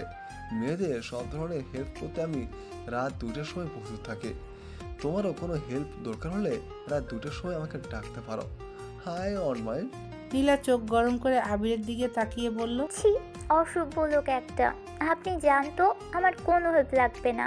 কথাটা বলে নীলা ওখান থেকে সরে গেল। আবির পেছন থেকে বলে উঠল, ভালোই গাতাও, যাওয়ানাই নেই। নীলা আবার আরেক দোকানে গিয়েও এটা ওটা দেখছে, কিন্তু কিছু সিলেক্ট করতে পারছে না। এটা দেখে আবির মাথা ঝাঁকিয়ে হাসলো। তারপর নীলার পাশে গিয়ে নীলার চারিদিকে ঘুরে ঘুরে ওকে শুনিয়ে শুনিয়ে গাইতে শুরু করলো। আবির নীলার সামনে এসে নীলার দিকে মুখ করে উল্টো দিকে হাঁটতে হাঁটতে নীলার সামনে হাত নাড়িয়ে নাড়িয়ে গাইল। নীলা আবার আবিরের পায়ের ওপর নিজের পা মেরে দিল। আবির ব্যথা পেয়ে নিজের পা ধরে লাফাতে লাগলো। নীলা বিজয়ের হাসি দিয়ে গেয়ে উঠল, उसके बिना एक पल रह न सकोगे तुम, उसको पता है ये कह न सकोगे तुम, इसलिए लड़कियां लड़कों से नहीं होती, इसलिए लड़कियां लड़कियों से नहीं होती। নীলা দেখলো আবির সুন্দর একটা ফিমেল সেলসম্যানের দিকে তাকিয়ে আছে। নীলা একটা তাচ্ছিলের হাসি দিয়ে গেয়ে উঠল, लड़कों का क्या है ये, किसी भी मोड़ पे उमड़ जाए, अभी किसी के है अभी किसी और से। আবির নীলার হাত ধরে টান দিয়ে ঘুরিয়ে ঘুরিয়ে গাইল। নীলা আবিরকে হালকা ধাক্কা মেরে সরিয়ে দিয়ে গেয়ে উঠল, वो शर्माती है तभी छुपाती है, लड़की जो हाँ कह दो उससे निभाती है, इसलिए लड़कियां लड़कों से नहीं होती, इसलिए लड़कियां लड़कों से नहीं होती। নীলা আবিরকে সুযোগ না দিয়ে গেয়েই যাচ্ছে, इसलिए लड़कियां लड़कों से नहीं होती, इसलिए लड़कियां लड़कों से नहीं होती। নীলা যেন থামছেই না। আবির নীলার সাথে পেরেই উঠছে না। শেষমেশ আবির ফট করে দুই হাতে নীলার মুখটা ধরে নীলার ঠোঁটে নিজের ঠোঁট চেপে ধরল। নীলাকে থামানোর এটাই বেস্ট উপায় ভাবলো আবির। আকস্মিক এমন অ্যাকশানে নীলা পুরো স্তব্ধ হয়ে গেল। পুরো শরীর যেন জমে বরফ হয়ে গেল। নীলা চোখ দুটো বড়সড় করে কেমন পাথরের মতো দাঁড়িয়ে রইল। 2 মিনিট পর আবির নীলাকে ছেড়ে দিয়ে বৃদ্ধাঙ্গুল দিয়ে নিজের ঠোঁট মুছে বাঁকা হেসে বলল, wow, it's different, I like it. কথাটা বলে আবির চোখ টিপ মেরে শীষ বাজাতে বাজাতে ওখান থেকে চলে গেল। আর নীলা ওভাবেই মূর্তির মতো দাঁড়িয়ে রইল। ওর সাথে এইমাত্র কি হয়ে গেল সেটাই ভাবার চেষ্টা করছে। বিহান ফোনে কথা বলছিল। ফোনে ভালো করে নেটওয়ার্ক না পাওয়ায় বিহান একটু সামনের দিকে এগিয়ে যেতে লাগলো। চেঞ্জিং রুমের সামনে দিয়ে যেতে নিলেই হঠাৎ কেউ বিহানের হাত ধরে টান দিয়ে চেঞ্জিং রুমের ভেতরে টেনে নিল। ভেতরে নিয়ে রুমের দরজাটা আটকে দিল। বিহান একটু চমকে গিয়ে সামনে তাকিয়ে দেখলো আয়াত মুচকি হেসে ওর দিকে তাকিয়ে আছে। বিহান চোয়াল শক্ত করে বলল, এইসব কি ধরনের কাজ বাস? দিনে দিনে কি আপনার জোসর মায়ের লেহান লাজ শরম সব বেচা খাইতেছেন? আয়াত বলে উঠল, সবসময় মায়ের কথা না বললে কি হয় না আপনার? যাকে ওই সব কথা ছাড়ুন। দেখুন তো আমাকে কেমন লাগছে। আসলে এই শাড়িটা আমার ওপর মানিয়েছে কিনা সেটাই দেখার জন্য আপনাকে এনেছি। একটু দেখে বলুন না আমাকে কেমন লাগছে। আয়াত শাড়ির আঁচল সহ হাত উঁচু করে ঘুরিয়ে ঘুরিয়ে বিহানকে দেখাতে লাগলো। বিহান ভ্রু কুঁচকে বলল, আমার কি আপনার সেলসম্যান মনে হয়নি? খাড়াই খাড়াই আপনার উপর কমেন্ট করুম। এইসব চেঁচড়ামি আমার সামনে করবেন না কইয়া দিলাম। অন্য কাউরে গিয়া এইসব মানজা দেখান গা। কথাটা বলে বিহান চলে যেতে নিলেই আয়াত বিহানের সামনে এসে 2 হাত উঁচু করে বিহানকে আটকালো। তারপর আস্তে আস্তে বিহানের ঘাড়ে হাত রেখে মুচকি হেসে বলল, আপনাকে দেখাবো না তো কাকে দেখাবো? আপনিই তো আমার সব, আমার হবু জীবন সাথী। আমাকে কিসে মানাবে সেটা আপনিই দেখবেন, তাই না? বিহানের রাগে বা সীমা ছাড়িয়ে গেল। বিহান আয়াতের হাত শক্ত করে ধরে দেয়ালের সাথে চেপে ধরে দাঁতের দাঁত চেপে বলে উঠল, ব্যাস বহুত হইছে মিস আয়াত ইসলাম। একবার কইতাছি ভালো কইরা কানের পর্দা খুইলা হইনা নিয়েন আর মাথার ভিতরে ফেভিকল দিয়া চিপকাইয়া লইয়েন। বারবার কইতাম না। আপনি যেই ফ্যান্টাসি দুনিয়ায় ঘুরে বেড়ান আমি সেই জগতের ধরা ছোঁয়ার বাইরে। আপনি যেটা চাইতেছেন এইটা কখনোই সম্ভব না, কোনোভাবেই না। আমি আপনার কোনো ফেরি টেল দুনিয়ার রাজকুমার না। আপনার দুনিয়া আর আমার দুনিয়া আকাশ পাতাল তফাত। আপনি হইলেন আপনার মায়ের রাজকুমারী আদরের দুলালি, আর আমি হইলাম রাস্তার জঙ্গলি কুত্তা। এইসব প্রেম ভালোবাসা রাজাইরা কেঁচাল আমার লাইগা না। আমার ভিতরে কোনো দিল নাইকা, আছে খালি দাউ দাউ কইরা জ্বলন্ত আগুন, যে আগুনে আপনি পুইরা ছাই হইয়া যাইবেন। তাই ভালোই ভালোই কইতাছি আমার ফিসা ছাইরা দেন, নাইলে আমি বইলা যামু যে আপনি আদির বই। কথাটা মনে রাখেন, আর আপনার মায়ের পছন্দ করা কোনো রাজকুমারকে বিয়া কইরা খুশি থাকেন। একটানা কথাগুলো বলে বিহান আয়াতকে রেখে হনহন করে চলে গেল। আর আয়াত হতভম্বের মতো ওভাবেই দাঁড়িয়ে রইল আর মনে মনে বলল, তোমার আগুনে পুড়তে রাজি, তবুও তোমাকে ছাড়তে রাজি না। এই জীবনে তো সম্ভবই না, কখনো না। আমিও দেখি তুমি কত পোড়াতে পারো। নূর নিজের থেকেও বড় সাইজের এক গাদা টেডি কিনে ভরে ফেলেছে। আদিত্যের গার্ডসরা সেই টেডিগুলো নিয়ে যাচ্ছে, আর আদিত্য নূরকে কোলে করে নিয়ে যাচ্ছে। নূর আদিত্যের কোলে পা দোলাচ্ছে আর টেডিগুলো দেখছে। এক সময় সবাই বাইরে এসে বাসার উদ্দেশ্যে রওনা দিল। রাত 11টা। নূর বিছানার ওপর চারিদিকে বড় বড় টেডিগুলো ছড়িয়ে রেখেছে আর তাদের নিয়ে খেলছে। টেডিকে জড়িয়ে ধরে শুয়ে থেকে তাদের সাথে একা একাই কথা বলছে। আদিত্য কোনো রকমে নিজের জন্য একটু জায়গা বের করে শুয়ে পড়ল। নূরকে এভাবে টেডিকে জড়িয়ে ধরে শুতে দেখে একটা দীর্ঘশ্বাস ছাড়ল। মনে মনে ভাবল, নূর হয়তো আজ আর ওর বুকে ঘুমাবে না। নূরকে বুকে নিয়ে ঘুমানোর অভ্যাস হয়ে গেছে, আজ কিভাবে ঘুমাবো আমি? কি করার আছে আর? মেয়েটা টেডির সাথে কত খুশিভাবে আছে, ও ওভাবেই থাক। কথাগুলো ভেবে আদিত্য চোখ বন্ধ করে জোরপূর্বক ঘুমানোর চেষ্টা করলো। নূর অনেকক্ষণ ধরে টেডিগুলোকে জড়িয়ে ধরে চোখ বন্ধ করে আছে, কিন্তু কেন জানি ওর ঘুম আসছে না। কেমন জানি উসখুস লাগছে। নূর কতক্ষণ এপাশ ওপাশ করে একবার এক একটা টেডি নিয়ে ঘুমানোর চেষ্টা করছে, না কিছুতেই ঘুম আসছে না। নূর এবার মাথাটা একটু উঁচু করে টেডির ওই পাশে শুয়ে থাকা আদিত্যের দিকে তাকালো। একবার আদিত্যের দিকে তাকাচ্ছে আর একবার টেডির দিকে তাকাচ্ছে। শেষমেশ মাঝখানে থাকা টেডিটাকে সরিয়ে নিচে ফেলে দিল নূর। তারপর আদিত্যের কাছে ঘেঁষে গিয়ে আদিত্যের বুকের উপরে থাকা ওর হাতটা সরিয়ে দিল। আদিত্যের হাতটা সরিয়ে দিয়ে নিজে ওর বুকে মাথা রেখে আদিত্যকে জড়িয়ে ধরে শুয়ে পড়ল। হ্যাঁ, এখন অনেক ভালো লাগছে ওর। কেন জানি হিরোর বুকে অনেক ভালো লাগে ওর। মনে হয় এটা শুধু ওর জায়গা, শুধু ওরই হক আছে এইখানে। হিরোর শরীর থেকে অনেক সুন্দর একটা ঘ্রাণ পায় নূর। নূর আদিত্যের বুকে নাক লাগিয়ে ঘ্রাণটা ভালো করে টেনে নেয়। মনে মনে ভাবে, আচ্ছা ঘ্রাণ কি খাওয়া যায়? খাওয়া গেলে হিরোর ঘ্রাণটা খেয়ে ফেলতাম, নিশ্চয়ই অনেক ইয়াম্মি হবে। কাল হিরোকে জিজ্ঞাসা করব ঘ্রাণ খাওয়া যায় নাকি। এসব ভেবে নূর হাসি মুখে আদিত্যের বুকে মুখ ঘষে চোখ বন্ধ করে আরামে ঘুমিয়ে পড়ে। চোখ বন্ধ করা অবস্থায় আদিত্যর ঠোঁট জোড়ায় ভেসে উঠল একরাশ প্রশান্তির হাসি। এটার জন্যই তো ও কখন থেকে অপেক্ষা করছিল। আদিত্য দুই হাত দিয়ে নূরকে নিজের সাথে নিবিড়ভাবে জড়িয়ে নিয়ে সেও শান্তির ঘুম দিল। আজ শুক্রবার, ছুটির দিন। আদিত্য আজ বাসায় আছে। আদিত্য বাসায় থাকলে নূরের অনেক ভালো লাগে। সারাক্ষণ আদিত্যর সাথে দুষ্টুমিতে মেতে থাকে। নানান রকম আবদারের ঝুলি খুলে বসে আর আদিত্য স্বতঃস্ফূর্তভাবে সেগুলো পূরণ করে। নূরের সাথে থাকলে আদিত্য নিজেও যেন বাচ্চা হয়ে যায়। বেলা 12টা। আদিত্য নূরকে সুন্দর একটা ড্রেস পরিয়ে দিয়ে আয়নার সামনে ওকে রেডি করছে। আদিত্য এখন অনেক ভালোভাবে নূরের সব কাজ শিখে গেছে। এখন আর কোনো সমস্যা হয় না। নূরের প্রায় সব কাজই আদিত্যই করে, আর যেটা আদিত্য করতে পারে না সেটা নীলা না হলে মিনু আন্টি করে দেয়। আদিত্য ড্রেসিং টেবিলের সামনে নূরকে বসিয়ে ওকে সাজিয়ে দিচ্ছে। নূর কৌতূহলী হয়ে বলে উঠল, আচ্ছা হিরো, আমাকে সাজাচ্ছ কেন? আমরা কি বেড়াতে যাচ্ছি কোথাও?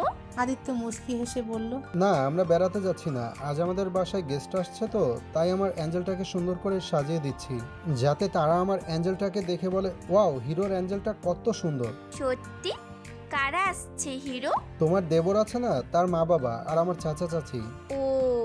নূরের শ্বাস শেষ হয়ে গেলে নূর আয়নার সামনে ঘুরে ঘুরে হাসি হাসি মুখে বলল, ওয়াও, আমাকে কত সুন্দর লাগছে তাই না হিরো? আদিত্য দুই হাতে নূরের মুখটা আগলে ধরে আদরে গলায় বলল, আমার এঞ্জেলটা তো সব সময় সুন্দর। আচ্ছা শোনো, গেস্টদের সামনে কিন্তু কোনো দুষ্টামি করবে না প্লিজ। একদম গুড গার্ল হয়ে থাকবে, কেমন? তাহলে ওরা তোমাকে ভালো বলবে, না হলে ওরা কিন্তু তোমাকে পচা বলবে। আর তুমি যদি গুড গার্ল হয়ে থাকো তাহলে আমি তোমাকে অনেকগুলো চকলেট দেবো, ঠিক আছে? সত্যি? ঠিক আছে, আমি একদম গুড গার্ল হয়ে থাকবো, একদম দুষ্টুমি করব না, প্রমিস। আদিত্য মুচকি হেসে নূরের কপালে একটা চুমু খেয়ে নূরের হাত ধরে ওকে নিচে নিয়ে এলো। আদিত্য আজ লাঞ্চে ওর চাচা চাচিকে ইনভাইট করেছে। নিচে ড্রয়িং রুমে সোফায় আদিত্য, নূর আর নীলা বসে আছে। একটু পরে বাসায় কলিং বেল বেজে উঠল। একটা সার্ভেন্ট গিয়ে দরজা খুলে দিলে আদিত্যের চাচা চাচি ভেতরে এলো, সাথে আবির আর আয়াত। আদিত্য উঠে দাঁড়িয়ে ওর চাচা চাচির সাথে কুশল বিনিময় করে তাদের সোফায় বসতে দিল। আজকের আদিত্যকে একটু অন্যরকম লাগছে। আসলে আদিত্য ওর চাচার প্রতি অনেক কৃতজ্ঞ, তাই ওর চাচাকে ও অনেক সম্মান করে। চাচার সামনে সবসময় বিনয়ীভাবে থাকে। আদিত্য যখন নূরকে বিয়ে করার সিদ্ধান্ত নিয়েছিল তখনও সবার আগে ও ওর চাচাকেই বলেছিল এবং নূরের মানসিক স্ট্যাটাসের কথাও সব বলেছিল। ওর চাচা বলেছিল, তোমার যেটা মন চায় সেটাই করো, আমি জানি তুমি যা করবে ভেবেচিন্তে করবে, আমার সাপোর্ট সবসময় তোমার সাথে আছে। আদিত্যের চাচা চাচি বসার পর আদিত্য নূরের হাত ধরে আস্তে দাঁড় করিয়ে বলল, চাচা, ও হচ্ছে নূর, আপনাদের বৌমা। আপনাকে তো ফোনে সব বলেছিলাম, হঠাৎ করেই বিয়েটা করে ফেলেছি, তাই তেমন কাউকে জানাতে পারিনি। নূর হাসি মুখে ওদের দিকে হাত নাড়িয়ে বলল, হাই। নূরকে দেখে আদিত্যের চাচা আশরাফ রহমান খুশি হলেও ওর চাচি শরীফা বেগমের মুখে কোনো খুশি দেখা গেল না। হবেই বা কী করে, উনি তো ভেতরে ভেতরে জ্বলে পুড়ে কয়লা হয়ে যাচ্ছেন। তার এতদিনের প্ল্যান সব ভেস্তে গেল। তার সোনার ডিম পাড়া মুরগিটা যে তার হাত ফসকে বেরিয়ে যাচ্ছে। সে তো ভেবেছিল আদিত্যের টাকায় সারা জীবন আয়েশ করবে, তাই তো কখনো আদিত্যের বিয়ে দেওয়ার কথা মুখেও আনেননি। আদিত্য যে মেয়েদের কাছ থেকে দূরে দূরে থাকতো সেটা দেখে উনি মনে মনে খুশিই হতেন। ভাবতেন আদিত্য যত বিয়ে না করে ততই ভালো। আদিত্যর চাচা মাঝে মধ্যে বিয়ের কথা বললেও সে কখন সেটা এগুতে দিত না, এটা ওটা বলে কাটিয়ে দিত। আর আজ কিনা কোথাকার কোন পাগল মেয়েকে বিয়ে করে বসে আছে। শরীফা বেগম যদি দেশে থাকতো তাহলে কখনো এই বিয়ে হতে দিত না। সে তো আজ এখানেও আসতো না, শুধুমাত্র আশরাফ রহমানের জোরাজোরিতে এসেছে। কিন্তু নূরকে তিনি একেবারেই সহ্য করতে পারছেন না, তবু সবার সামনে নিজের রাগ চেপে বসে আছে। আশরাফ রহমান নূরকে হাতের ইশারায় কাছে ডাকলেন। নূর একবার আদিত্যের দিকে তাকালে আদিত্য চোখের ইশারায় যেতে বলল। নূর এগিয়ে গিয়ে আশরাফ রহমানের পাশে বসলো। আশরাফ রহমান একজোড়া কঙ্কন বের করে নূরের হাতে পরিয়ে দিয়ে বলল, এটা তোমার জন্য, পছন্দ হয়েছে তোমার? নূর চুড়ি দেখে হাসি মুখে বলল, হ্যাঁ, অনেক সুন্দর, থ্যাংক ইউ দেবরের বাবা। আশরাফ রহমান হালকা কপাল কুঁচকে বলল, দেবের বাবা। আদিত্য বলে উঠল, আসলে ও আবিরের কথা বলছে। আশরাফ রহমান এবার ব্যাপারটা বুঝতে পেরে হেসে উঠলেন। তারপর নূরের মাথায় হাত বুলিয়ে বললেন, বেঁচে থাক মা, আল্লাহ যেন তোমাদের সুখী রাখেন। নূর উঠে দাঁড়িয়ে আদিত্যের সামনে গিয়ে হাত নাড়িয়ে নাড়িয়ে উচ্ছ্বাসিতভাবে হাতে চুড়ি দেখিয়ে বলল, দেখো হিরো, কি সুন্দর চুড়ি, তাই না? আদিত্য মুস্কি হেসে বলল, হ্যাঁ, অনেক সুন্দর, তোমাকে অনেক মানিয়েছে। আমি সবাইকে আমার গিফট দেখিয়ে আসি। কথাটা বলে নূর ওখান থেকে চলে গেল সবাইকে ওর গিফট দেখাতে। নূর যেতেই আশরাফ রহমান বলে উঠলেন, তুমি ভালো সিদ্ধান্ত নিয়েছো আদি, মেয়েটা সত্যি অনেক মায়াবী। আশরাফ রহমানের কথায় শরীফা বেগম ফোড়ন কেটে বলে উঠলেন, এর ভেতর ভালো কি দেখলে তুমি? কথাকার কোন পাগল ছাগল বিয়ে করে বসে আছে আদিত্য, আর তুমি কিনা বলছো ভালো করেছে? আরে দেশে কি মেয়ের অভাব পড়েছে যে ওই পাগল মেয়েকে বিয়ে করতে হবে? শরীফা বেগমের কথা শুনে আদিত্যের চরম রাগ উঠে গেল। হাতের মুঠো শক্ত করে নিজের রাগকে কন্ট্রোল করার চেষ্টা করলো আদিত্য। চাচার সামনে কোনো বেয়াদবি করতে চায় না সে, তবে নূরকে নিয়ে কেউ কিছু বললে সেটা কখনোই সহ্য করবে না আদিত্য।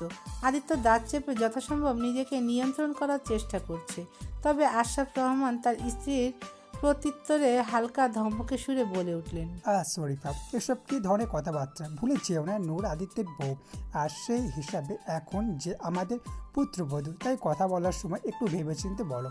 নূর যেমনই হোক, সেটা নিয়ে তোমার মাথা ঘামাতে হবে না, আদিত্য দেখে নেবে সেটা। শরীফা বেগম রাগে কিরমির করে চুপ করে রইলেন। আদিত্য সিচুয়েশনটা সামলানোর জন্য বলে উঠল, লাঞ্চের সময় হয়ে গেছে, আসুন আগে লাঞ্চ করে নিন, বাকি কথা পরে হবে। আশরাফ রহমান মাথা ঝাঁকিয়ে বললেন, হ্যাঁ চলো। রান্নাঘরে নিজের জন্য একটু লেমন জুস বানাচ্ছিল নীলা। আবির হাত ধুয়ে এসে নীলাকে দেখে বাঁকা হাসি দিল। আশেপাশে তাকিয়ে দেখলো রান্নাঘরে কেউ নেই। আবির এই সুযোগে নীলার পেছনে গিয়ে নীলার ঘাড়ের ওপর মাথাটা একটু ঝুঁকিয়ে বলল, কেমন আছো মিস কচিলঙ্কা? আমাকে মিস করছিল বুঝি? নীলা চমকে উঠে পেছনে তাকিয়ে রাগী কণ্ঠে বলল, আপনি এখানে কি করছেন? সবাই তো খেতে বসেছে। সেজন্য দিয়ে এসেছি। মানে? মনে হলো কালকের পর থেকে কেন যেন আমার ঠোঁটে অন্য কোনো কিছু স্বাদ লাগছে না, শুধু একটা স্বাদে ঠোঁটে লেগে আছে। মনে হচ্ছে সেই স্বাদটা যদি আবার পেতাম। আবিরের কথায় নীলার কালকের ঘটনার কথা মনে পড়লো। রাগটা আবারও বেড়ে গেল নীলার। কালকের এই লুচ্চামির জন্য এই লোকটার কাছে কঠিন একটা বদলা তো নিতেই হবে। কথাটা ভেবে নীলা নিজের চেহারার ভাবভঙ্গি পাল্টালো। আবেদনময়ী হাসি দিয়ে আবিরের দিকে তাকিয়ে বলল, তাই বুঝি আপনার আবারও ওটা চাই? আবিরের হাতে চাঁদ পাওয়ার মতো খুশি হলো। আবির আবালের মতো মাথা ঝাঁকিয়ে বলল, হ্যাঁ চাই চাই। নীলা লাজুক ভঙ্গিতে বলল, তাহলে চোখ বন্ধ করো, না হলে আমার লজ্জা করবে। আবির একগাল হেসে সাথে সাথে চোখ বন্ধ করে নিল। ঠোঁট জোড়া উঁচু করে নীলার আগমনের অপেক্ষায় রইল। নীলা সেটা দেখে শয়তানি হাসি দিল। তারপর একটা কৌটা থেকে মরিচের গুঁড়া আঙ্গুলে নিয়ে আবিরের দুই ঠোঁটে ইচ্ছা মতো মাখিয়ে দিল। আবির প্রথমে ব্যাপারটা বুঝতে না পেরে চোখ খুলে তাকালো। যতক্ষণে টের পেল ততক্ষণে অনেক দেরি হয়ে গেছে। বেচারা ঝালের তাড়নায় চোখ বড় বড় করে যেই চিল্লানি দিতে যাবে, অমনি নীলা আবিরের মুখ চেপে ধরে বলল, একদম চিল্লাবেন না, না হলে কিন্তু আমি জিজুকে বলে দিব আপনি আমার সাথে কি করেছেন। অনেক শখ না সে স্বাদ পাওয়ার? আজকের পর থেকে শুধু এই ঝালের স্বাদ ছাড়া আর কোনো স্বাদই আপনার মনে থাকবে না। আর ভবিষ্যতে আর কখনো আমার সঙ্গে পাঙ্গা নিতে আসবেন না। কথাগুলো বলে নীলা অ্যাটিটিউড দেখিয়ে চুলগুলো ঝামটি মেরে চলে গেল। বেচারা আবিরের ঝালে করুণ অবস্থা। ও বেসিনে গিয়ে মুখে পানি দিতে লাগলো আর ঝালে কাতরাতে লাগলো। খাবার টেবিলে সবাই লাঞ্চ করতে বসেছে। আদিত্য বরাবরের মতো নূরকে খাইয়ে দিচ্ছে। আর এটা দেখে শরীফা বেগম ফুলে লুচি হয়ে যাচ্ছে। মনে মনে বলছে, হুস, যত সব আদিক্ষেতা, ঢং দেখে আর বাঁচি না। একটা পাগল মেয়েকে এত মাথায় নিয়ে নাচার কি আছে? লাঞ্চ শেষে সবাই সোফায় বসে কথাবার্তা বলছে। তখনই আদিত্যের একটা ফোন আসে। আদিত্য ওখান থেকে একটু সরে গিয়ে ফোনে কথা বলতে থাকে। নূর ওর বিড়াল ছানাকে কোলে নিয়ে বসে বসে খেলছিল। হঠাৎ বিড়াল ছানাটা নূরের কোল থেকে নেমে একদিকে দৌড়ে দেয় আর নূরও বিড়াল ছানাকে ধরার জন্য ওর পিছনে ছুটতে লাগলো। তখনই একটা সার্ভেন্ট ট্রেতে করে সবার জন্য কোল্ড ড্রিঙ্কস নিয়ে আসলো। সবাই যার যার কোল্ড ড্রিঙ্কস হাতে নিচ্ছে। শরীফা বেগম যখন নিজের কোল্ড ড্রিঙ্ক হাতে নিচ্ছিল, সেই মুহূর্তে নূর ওর বিড়াল ছানাকে ধরতে গিয়ে হঠাৎ শরীফা বেগমের হাতের সাথে ধাক্কা লেগে কিছু কোল্ড ড্রিঙ্ক শরীফা বেগমের গায়ের ওপর পড়ে যায়। এতক্ষণে জমে থাকা ক্ষোভটা এবার বিস্ফোরণ হয়ে বেরিয়ে আসে। শরীফা বেগম এক ঝটকায় উঠে দাঁড়িয়ে নূরের দিকে অগ্নি দৃষ্টিতে তাকিয়ে জোরে ধমকানো সুরে বলে উঠলেন, এই পাগল মেয়ে, কি করলে এটা তুমি? দেখে চলতে পারো না? আমিও কাকে কি বলছি? একটা পাগলের কাছ থেকে আর কি আশা করা যায়? যত সব পাগলের কারখানা। শরীফা বেগমের এমন ধমকে নূর সাথে সাথে কেঁপে উঠল।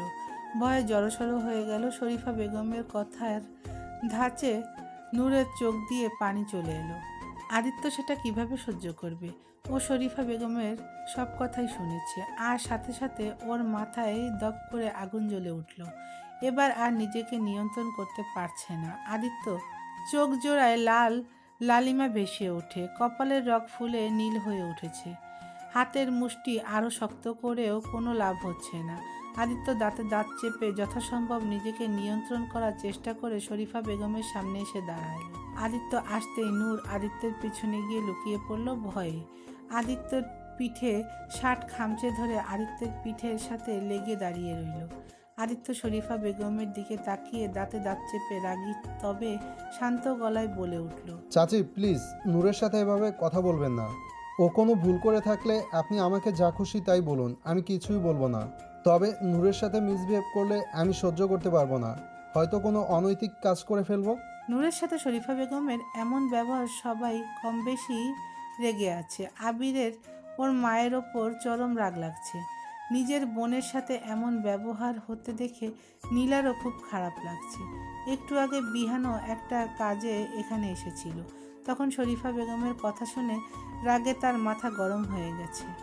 এমনিতেই বিহান এই মহিলাকে একদম সহ্য করতে পারে না, তার ওপর আজকে নূরের সাথে এমন ব্যবহার ওর আরও জ্বলছে। এই কয়দিনে নূরের প্রতি ওর আলাদা একটা টান এসে গেছে। নূর যখন ওকে ভাইয়া বলে ডাকে তখন নূরকে সত্যিই নিজের ছোট বোন মনে হয় বিহানের। তাই তো নূরের সাথে এমন ব্যবহারে ওর প্রচুর রাগ লাগছে। আর আয়াত সেটা বুঝতে পেরে বারবার অপরাধী চোখে তাকাচ্ছে বিহানের দিকে। এদিকে আদিত্যের কথায় শরীফা বেগম তেলে বেগুনে জ্বলে উঠে বললেন, তুমি কি আমাকে হুমকি দিচ্ছ? হ্যাঁ, বাসায় কি আমাদের অপমান করার জন্য ডেকেছো? শরীফা বেগম আশরাফ রহমানের দিকে তাকিয়ে তাচ্ছিল্যে সুরে বললেন, দেখছে তো, এই হলো তোমার আদরের ভাতিজা, যার জন্য তুমি এত কিছু করলে, তার প্রতিদান সে এইভাবেই দিচ্ছে। বাহ, খুবই ভালো। আদিত্য এবার আশরাফ রহমানের সামনে এসে হাত জোর করে বিনয়ী সুরে বলল, আই এম সরি চাচা, কোনো বেয়াদবি করে থাকলে মাফ করে দেবেন। আপনি চাইলে আমাকে যা খুশি তাই বলতে পারেন, তবে আমি নূরের সাথে খারাপ ব্যবহার কিছুই সহ্য করব না, কখনোই না, সে যেই হোক না কেন। আশরাফ রহমান বলে উঠলেন, তোমার কোনো দোষ নেই দাদি, তোমার মাপ চাইতেও হবে না, বরং আমি তোমার চাচির ব্যবহারের জন্য লজ্জিত। ওর পক্ষ থেকে আমি তোমার কাছে ক্ষমা চাইছি। শরীফা বেগম জ্বলে উঠে কিছু বলতে নিলে আশরাফ রহমান হাত উঠিয়ে শরীফা বেগমকে থামিয়ে দিয়ে বলল, আর একটা কথাও না, একদম চুপ থাকবে তুমি, তোমার সাথে আমি বাসায় গিয়ে কথা বলবো। আশরাফ রহমান আবার আদিত্যের দিকে তাকিয়ে বলল, আমরা এখন আসছি আদি, পরে আবার দেখা হবে। আদিত্য মাথা ঝাঁকিয়ে সায় জানালো। তারপর আশরাফ রহমান আর তার ফ্যামিলি চলে গেল। নূর বেডের ওপর মন খারাপ করে বসে আছে। কোলের ওপর থাকা টেডির পশম টেনে টেনে তুলছে। আদিত্যের চাচির পাগল বলাটা নূরের একদম ভালো লাগেনি। সেটা ভেবেই মন খারাপ হচ্ছে ওর। একটু পর আদিত্য আস্তে করে দরজা খুলে ভেতরে ঢুকলো। আদিত্যকে কেমন বিধ্বস্ত লাগছে, চুলগুলো এলোমেলো, চোখ জোড়া লাল, শার্টের ওপরের 2 বোতাম খোলা। আদিত্য কেমন ক্লান্ত ব্যক্তির মতো বেডের ওপর এসে বসলো। বেডে বসে 2 হাতে মাথার চুল টেনে ধরে মাথা নিচু করে রইল। আদিত্যকে এভাবে দেখে নূরের বুকের ভেতর কেমন যেন লাগলো, কিন্তু ও বুঝতে পারছে না। বুকের ভেতর কেমন যেন চিনচিন ব্যথা অনুভূত হলো। আদিত্যকে এভাবে দেখে নিজের মন খারাপ ভুলে গেল নূর। কোলের টেডিটা সরিয়ে রেখে হাঁটু ভর দিয়ে ধীরে ধীরে আদিত্যের কাছে এসে বসলো। 2 হাতে আদিত্যের মুখটা ধরে উপরে তুলল। তারপর অনুনয়ের চোখে তাকিয়ে বলে উঠল, কি হয়েছে তোমার হিরো? উনি কি তোমাকেও বকা দিয়েছে? আদিত্য চুপ করে শুধু মায়া ভরা ছলছল দৃষ্টিতে নূরের দিকে তাকিয়ে আছে। নূর এক হাতে নিজের কণ্ঠনালী ধরে বলল, সত্যি বলছি হিরো, আমি একটুও দুষ্টুমি করিনি। তোমার কথা মতো একদম গুড গার্ল হয়েছিলাম, কিন্তু তখন বেবিটাকে ধরতে গিয়ে হঠাৎ অমন হয়ে গেল। সত্যি বলছি, আমি ইচ্ছে করে করিনি। তবে তুমি বললে আমি এক্ষুনি ওই আন্টির কাছে গিয়ে সরি বলে দিব। তবুও তুমি মন খারাপ করো না। তোমাকে এভাবে দেখে আমার ভালো লাগছে না, একদম পচা পচা লাগছে। নূরের কথায় এবার আদিত্যের চোখ থেকে 2 ফোঁটা অশ্রুবিন্দু গড়িয়ে পড়ল। সেটা দেখে নূর আরও অস্থির হয়ে গেল। 2 হাতে আদিত্যের চোখের পানি মুছে দিতে দিতে অস্থিরভাবে বলতে লাগলো, এই কাঁদছো কেন? কাঁদছো কেন? কেঁদো না প্লিজ, আমার কিন্তু ভালো লাগছে না। বললাম তো সরি বলে দিব, 2 কান ধরে সরি বলে দিব। কেঁদো না প্লিজ, দেখো তুমি কাঁদলে কিন্তু আমিও কেঁদে দিব। কেঁদো না। বলতে বলতেই নূর প্রায় কান্না কান্না ভাব হয়ে গেল। আদিত্য এবার নূরকে বুকের মাঝে শক্ত করে জড়িয়ে ধরলো। নূরকে জড়িয়ে ধরে কান্না জড়ানো কণ্ঠে বলে উঠল, আমাকে ছেড়ে যাস না কখনো অ্যাঞ্জেল, তোকে ছাড়া বাঁচবো না আমি। তুই ছাড়া যে কেউ নেই আমার পৃথিবীতে, তুই আমার সব, তোকে ছাড়া যে আমি নিঃস্ব। নূরও আদিত্যকে জড়িয়ে ধরে বলল, যাব না তো, গুড প্রমিস, কখনো যাব না, সব সময় তোমার কাছে থাকবো আর কাঁদে না, হ্যাঁ? নূরের এমন বাচ্চাদের মতো কান্না থামানো দেখে আদিত্য একটু হেসে দিল। তারপর নূরকে ছেড়ে মুচকিয়ে হেসে বলল, আরে আমি কাঁদছি না তো। তাহলে তোমার চোখে পানি কেন ছিল? আরে ওটা তো এমনি, একটু মাথা ব্যথা করছিল তো তাই। তোমার মাথা ব্যথা করছিল বুঝি? জানো, আমারও না মাঝে মধ্যে মাথায় অনেক ব্যথা করে, তখন আম্মু আমার মাথা টিপে দিত আর আমার আরাম লাগতো। আসো, আমি তোমার মাথা টিপে দিব, হ্যাঁ? দেখবে তোমারও আরাম লাগবে। কথাটা বলে নূর একপাশে পা ভাঁজ করে বসে আদিত্যের হাত টেনে ধরে আদিত্যের মাথাটা নিজের কোলে রাখলো। তারপর নিজের নরম কোমল হাত দিয়ে আদিত্যের চুল নেড়ে নেড়ে আদিত্যের মাথা টিপে দিতে লাগলো। আদিত্যের চোখে মুখে এক অসম্ভব সুখের প্রশান্তি ছড়িয়ে পড়ল। আদিত্য মায়া ভরা চোখে নূরের দিকে তাকিয়ে রইল। নূরকে আজ সত্যিকারের বউ মনে হচ্ছে, যে তার স্বামীর জন্য চিন্তায় ব্যাকুল হচ্ছে, স্বামীর কষ্টে নিজেও ব্যথিত হচ্ছে, স্বামীর সেবা করছে। কথাগুলো ভাবতেই নিজেকে সর্বসুখী মনে হচ্ছে আদিত্যের। এতক্ষণ ধরে মনের ভেতর থাকা কষ্টটা এই সুখের সামনে হার মেনে পালিয়ে গেছে। হ্যাঁ, তখন শরীফা বেগমের কথাগুলোতে আদিত্য অনেক কষ্ট পেয়েছিল, নিজেকে খুব অপরাধী মনে হচ্ছিল ওর জন্যই নূরকে এত কথা শুনতে হলো। এসব ভেবে ভেবেই কষ্ট হচ্ছিল। তবে এখন তার কোনো কষ্ট নেই। ও এখন ওর এঞ্জেলের কোলে মাথা রেখে শুয়ে আছে। এর থেকে সুখের আর কি হতে পারে? ওর এঞ্জেল থাকতে আর কারোর দরকার নেই ওর, কারণ না। আদিত্যের মাথাটা সত্যি একটু ব্যথা করছিল, তবে এখন অনেক শান্তি লাগছে। নূরের কোমল হাতের ছোঁয়ায় সব দূর হয়ে গেছে। আদিত্য নূরের দিকে কাত হয়ে এক হাতে নূরের কোমর জড়িয়ে ধরে আরামে চোখ বন্ধ করে নিল। নূরের হাতের ছোঁয়ায় আদিত্য একসময় আরামে ঘুমিয়ে পড়ল। নূর যতক্ষণ পারল মাথা টিপে দিল, তারপর একসময় নিজেও আদিত্যের মাথার উপর মাথা রেখে ঘুমিয়ে পড়ল। হাসি কান্নার মাঝে কেটে গেছে আরও 15 দিন। আজ আদিত্য আর নূরের বিয়ের 1 মাস পূর্ণ হয়েছে। নূর এখন আদিত্য ছাড়া আর কিছুই বোঝে না। এখন আর মা বাবার কথাও তেমন বলে না নূর। আদিত্যরও খুশি সীমা নেই। নূর এসে তার জীবনটা রঙিন আলোতে ভরিয়ে দিয়েছে। তার পৃথিবী এখন নূরময়। আবির আর নীলার খুনসুটিও এভাবেই চলছে। কে কাকে কিভাবে জ্বালাতে পারবে সেই ধান্দাতেই থাকে দুজন। আয়াত এখন বিহানের মন জয় করার চেষ্টায় লেগে আছে। তবে বিহানের কোনো পরিবর্তন নেই, সে এখনও আগের মতোই আছে। বাসায় কলিং বেল বাজতেই নূর দৌড়ে গেল দরজা খুলতে। ও জানে এখন ওর হিরো এসেছে, তাই তো সবার আগে ও খুলবে। বাকি সবারও এই জিনিসটার অভ্যাস হয়ে গেছে। তাই তো আদিত্য বাসায় আসার সময় হলে কেউ আর ড্রয়িং রুমে থাকে না। ওদের প্রাইভেসি দেওয়ার জন্য সবাই যার যার কাজে চলে যায়। নূর দরজা খুলে আদিত্যকে দেখে রোজকার মতো একরাশ হাসি দিয়ে আদিত্যকে জড়িয়ে ধরল। আদিত্য প্রশান্তির হাসি দিয়ে এক হাতে নূরকে জড়িয়ে ধরে মাথার ওপর আলতো করে চুমু খেলো। নূর আদিত্যকে ছেড়ে দিয়ে সোজা হয়ে দাঁড়িয়ে দেখল আদিত্য এক হাত পেছনে লুকিয়ে রেখেছে। সেটা দেখে নূর কৌতূহলী হয়ে বলল, তোমার হাতে কি আছে হিরো? আমার জন্য কিছু এনেছো?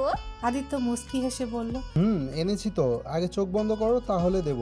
নূর উৎসাহী কণ্ঠে আচ্ছা বলে চোখ বন্ধ করে নিল। আদিত্য একগুচ্ছ সাদা জারবেরা ফুলের বুকে সামনে ধরে বলল, এখন চোখ খোলো। নূর চোখ খুলে তাকালো। এত সুন্দর ফুল দেখে নূর খুশিতে হাতে তালি দিয়ে লাফাতে লাগলো।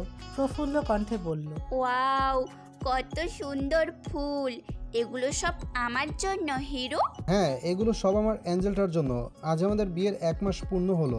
তুমি আমার জীবনে আসার 1 মাস পূর্ণ হলো, তো সেই জন্য তো তোমাকে উপহার দিতেই হয়, তাই না? আদিত্যের কথা তেমন একটা বুঝতে না পারলেও অত্যন্ত খুশি মনে ফুলগুলো হাতে নিল নূর।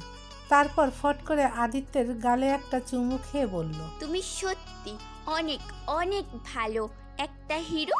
আদিত্য তৃপ্তির হাসি দিয়ে নূরকে কোলে তুলে নিয়ে নিজের রুমের দিকে গেল। রাতে ডিনারের সময় হলো। আদিত্য নূরকে ডিনার করার জন্য নিচে যেতে বলল। তখন নূর বলে উঠল, আমি যাব না। আদিত্য বলল, তাহলে কি রুমে খাবে? না, আমি রুমেও খাবো না। কেন? কারণ আমি ভাত খাবো না। আদিত্য ভ্রু কুঁচকে বলল, কেন ভাত খাবে না কেন? দেখো নূরসোনা, রাতে না খেয়ে থাকলে অসুস্থ হয়ে পড়বে তো তুমি। আমি কি বলেছি নাকি আমি খাবো না? আমি বলেছি আমি ভাত খাবো না। তাহলে কি খাবে? আমি পিৎজা খাবো। Yummy yummy cheese pizza. Please hero, please এনে দাও না। আদিত্য একটু হেসে বলল, ওকে ওকে, আমার অ্যাঞ্জেলটার যখন পিৎজা খাওয়ার ইচ্ছা হয়েছে তখন তো পিৎজা আনতেই হবে। একটু বসো, আমি এক্ষুনি অর্ডার করছি। কথাটা বলে আদিত্য ফোন বের করে অনলাইনে পিৎজা অর্ডার করতে লাগলো। নূর সেটা দেখে কৌতূহলী হয়ে জিজ্ঞাসা করলো, তুমি ফোনে কি করছো? আদিত্য একটু দুষ্টুমি করে বলল, আমার ফোনে না জাদু আছে, এখানে টিপলেই 20 মিনিটের ভেতর তোমার পিৎজা চলে আসবে। নূর বিস্ময় নিয়ে বলল, সত্যি? হ্যাঁ অবশ্যই। নূর আদিত্যের গা ঘেঁষে বসে বলল, আমাকেও একটু শেখাও না হিরো, আমিও করব এই জাদু। Please please please. আদিত্য মুচকি হেসে বলল, আচ্ছা ঠিক আছে, আসো আমি তোমাকে শিখিয়ে দিচ্ছি। তারপর আদিত্য নূরকে শিখিয়ে দিল কিভাবে খাবার অর্ডার করতে হয়। নূর এক্সাইটেড হয়ে বলল, তাহলে আজকে আমি অর্ডার করি? আচ্ছা ঠিক আছে, করো। নূর খুশি মনে পিৎজা অর্ডার করতে বসে গেল। নূরকে অর্ডার করতে দেখে আদিত্য একটু ওয়াশরুমে গেল। 5 মিনিট পর আদিত্য ওয়াশরুম থেকে বের হয়ে নূরকে বলল, অর্ডার করেছো পিৎজা? নূর ঘাড় ফিরিয়ে বলল, হ্যাঁ করে দিয়েছি। গুড, তাহলে এখন ওয়েট করো, একটু পরে দেখবে জাদুর মতো তোমার পিৎজা চলে আসবে। 20 মিনিট পরেই বাসার কলিং বেল বেজে উঠল। আদিত্য বলে উঠল, দেখেছো তোমার পিৎজা চলে এসেছে। নূর উৎসাহ নিয়ে বলল, সত্যি? হ্যাঁ সত্যি, চলো নিচে যাই। কথাটা বলে আদিত্য নূরের হাত ধরে নিচে আসার জন্য বের হলো। তবে নিচে আসতে আদিত্যের চোখ চড়ক গাছ হয়ে গেল ফ্লোরে থাকা বিশাল খাবারের প্যাকেটের ঢের দেখে।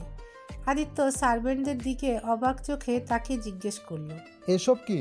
সার্ভেন্টরা বলল, আমরা জানি না স্যার, এই লোকটা নিয়ে এসেছে এসব। ডেলিভারি বয়কে দেখিয়ে বলল কথাটি। আদিত্য এবার ডেলিভারি বয়ের দিকে তাকিয়ে বলল, এসব কি ভাই? রেস্টুরেন্টের সব খাবার আমার বাসায় কেন এনেছেন?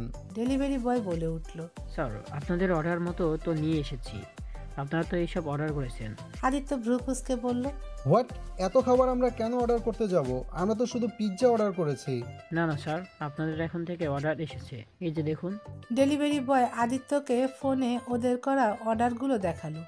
আদিত্য এবার নূরের দিকে তাকালো। নূর এখনো বিস্ময় নিয়ে খাবারগুলোর দিকে তাকিয়ে আছে। আসলে ওর বিশ্বাসই হচ্ছে না যে ও সত্যি সত্যি জাদু করে ফেলেছে। তখন ফোনে যা যা ভালো লেগেছিল সব কিছুই অর্ডার করে দিয়েছিল, এটা দেখার জন্য যে সত্যিই জাদু হয় কিনা। আদিত্য একটু কাঁধে হালকা ঝাঁকি দিয়ে বলল, নূর তুমি কি এইগুলো সব অর্ডার করেছো? নূর মাথা ঝাঁকিয়ে বলল, হ্যাঁ আমি এই সবগুলো অর্ডার করেছি। আসলে আমি দেখতে চাচ্ছিলাম যে সত্যি সত্যি সব খাবার আছে কিনা। আদিত্যের মাথায় হাত। এই মেয়েটার সাথে মজা নিতে গিয়ে এখন নিজেই ফেসে গেল আদিত্য। কি আর করার। অগত্যা ডেলিভারি বয়কে সব খাবারের বিল দিয়ে তাকে বিদায় করলো। তারপর নূরের দিকে তাকিয়ে বলল, তা রানী সাহেবা, এত খাবার যে অর্ডার করলেন, এত খাবার খাবে কে শুনি? আমরা দুজন তো সারা মাস খেয়েও এই খাবার শেষ করতে পারবো না। নূর বলে উঠল, কেন শুধু আমরা দুজন খাবো কেন? আমরা কি শুধু দুইজন থাকি নাকি এই বাড়িতে? আমাদের তো অনেক বড় পরিবার। আমরা আছি, মেনু আন্টি, আরও বাকি সব সার্ভেন্টগুলো, তারপর গার্ডসরা আছে, এরাও তো আমাদের পরিবার। আমরা সবাই মিলে একসাথে খাবো, অনেক মজা হবে। কথাটা বলে নূর হাতে তালি বাজালো। আদিত্য অবাক চোখে নূরের দিকে তাকিয়ে রইল। মেয়েটা সরল মনে কত বড় একটা কথা বলে ফেললো, যেটা হয়তো আমাদের মতো বিদ্বান লোকেরা কখনো ভাবি না। আমরা তো শুধু মা বাবা ভাই বোন স্ত্রী সন্তানকেই নিজের পরিবার ভাবি, কিন্তু নূর বাসার কাজের লোক গার্ডস তাদেরকেও নিজের পরিবার মনে করে। আমার বউটা সত্যি একটা অ্যাঞ্জেল, তার মনটাও তেমন পবিত্র। আদিত্যের ভাবনার মাঝেই নূর ডাক দিয়ে বলল, এই হিরো, দেবর আর ননদকেও একটু আসতে বলো না, আর ভাইয়াকেও আসতে বলো। আদিত্য মুস্কি হেসে বলল, ঠিক আছে। আদিত্য ফোন বের করে আবিরের নাম্বারে ফোন দিল। আবির ফোন রিসিভ করলে আদিত্য বলে উঠল, ফটাফট আমার বাসায় চলে আয়। কেন? তোর ভাবি কাঙালি ভোজের আয়োজন করেছে, ফ্রিতে আনলিমিটেড খাবার খেতে চাইলে চলে আয়, অফার সীমিত সময়ের জন্য। আরে কি বলো ভাইয়া, ফ্রি খাবার পাবো আর আমি আসবো না? বাঙালি মাঙ্গানা আলকাতটা ছাড়ে না। আর আমি খাবার কীভাবে ছাড়বো? তুমি 2 মিনিট দেরি করো, আমি সুপারম্যান হয়ে আসছি। ওই সুপারম্যান আসার সময় আয়াতকেও পিঠে করে নিয়ে আসিস, তোর ভাবি ওকেও আসতে বলেছে। ওকে ভাই, আমরা এখনই আসছি। আবিরের সাথে কথা বলা শেষ, আদিত্য বিহানকেও ফোন করে আসতে বলল। হ্যালো বন্ধুরা, তোমাদের সবাইকে অনেক অনেক ধন্যবাদ এতক্ষণ আমাদের সঙ্গে থাকার জন্য।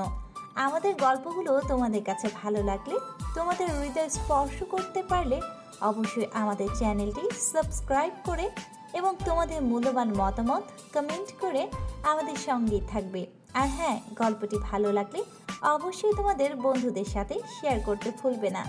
আমাদের পরবর্তী গল্প পেতে আমাদের চ্যানেলের সঙ্গেই থাকবে। খুব শীঘ্রই আপলোড করা হবে পরবর্তী গল্প। ততক্ষণে আমাদের সঙ্গেই থাকো। আজকের মতো টাটা, বাই বাই।